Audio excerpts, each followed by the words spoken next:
استغفار کس طرح پڑھنی چاہیے اور کتنی مرتبہ پڑھنی چاہیے؟ جو شخص استغفار کرتا ہے فرشتے اس کے لیے دعا کرتے ہیں۔ جو فرشتے عرش کو اٹھائے ہوئے ہیں اور ان کے گرد گھیرا ڈالنے والے فرشتے سب اللہ کی حمد و ثنا کرتے ہیں اور اللہ کی حمد و ثنا اور استغفار کرنے والوں کے لیے دعا کرتے ہیں۔ سبحان اللہ۔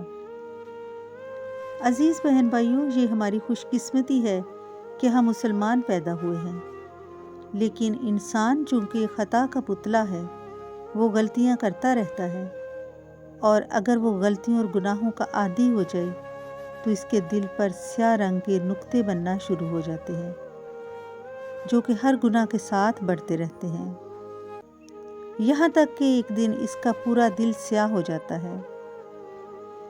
لیکن اللہ فرماتا ہے کہ انسان کو پھر بھی مایوس نہیں ہونا چاہیے۔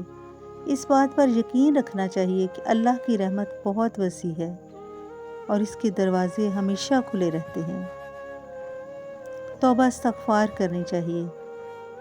جیسے ہی انسان توبہ کا سہارا لیتا ہے، استغفار کرتا ہے، اللہ کا ذکر کرتا ہے، اپنے گناہوں کی معافی کے لیے دعا کرتا ہے، اس کا دل صاف شفاف ہو جاتا ہے۔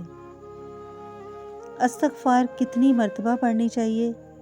استغفار کم از کم 1 تسبیح یعنی 100 مرتبہ روزانہ پڑھیں، کیونکہ نبی کریم صلی اللہ علیہ وآلہ وسلم بھی کبھی 70 اور کبھی 100 مرتبہ استغفار پڑھتے۔ عزیز بہن بھائیوں، ہمیں چاہیے کہ توبہ استغفار کے ذریعے اللہ تعالیٰ کو راضی کر لیں اور صغیرہ اور کبیرہ گناہوں سے توبہ کریں۔ کہیں ایسا نہ ہو کہ بہت دیر ہو جائے اور پھر موقع نہ ملے۔ اللہ تعالیٰ آپ سب کا حامی و ناصر ہو۔